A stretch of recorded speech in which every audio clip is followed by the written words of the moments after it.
अभी आप सुन रहे हैं JDR म्यूजिक मैथिली की शानदार प्रस्तुति।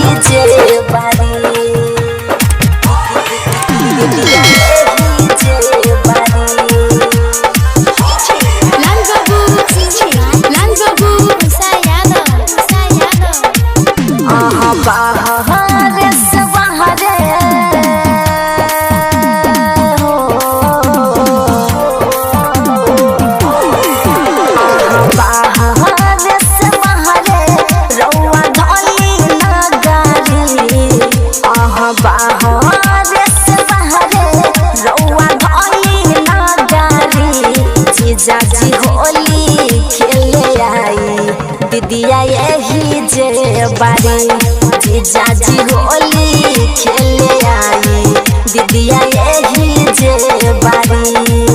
अभी आप सुन रहे हैं JDR म्यूजिक मैथिली की शानदार प्रस्तुति।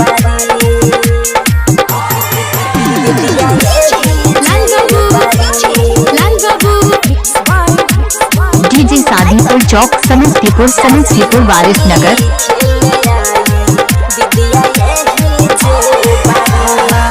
पिछला साल कही के जीजा आयनी न घरवा होली में बिताई दिहनी रउआ बहरवा। अभी आप सुन रहे हैं JDR म्यूजिक मैथिली की शानदार प्रस्तुति।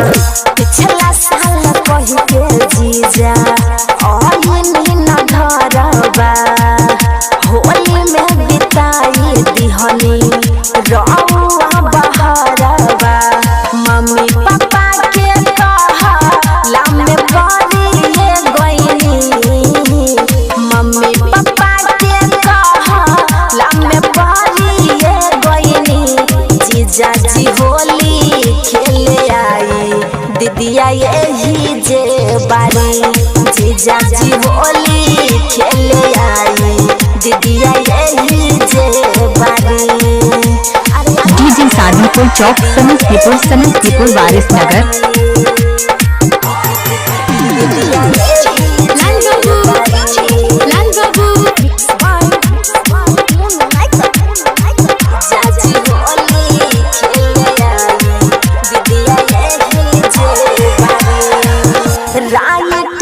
छोटे लाल आई गइले घरे रउआ कब आई बरहिया देखी रात भरे। अभी आप सुन रहे हैं JDR म्यूजिक मैथिली की शानदार प्रस्तुति।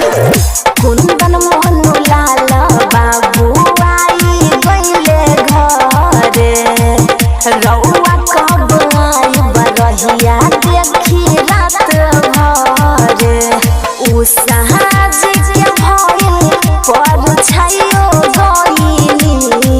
डीजे सादीपुर चौक समस्तीपुर वारिसनगर।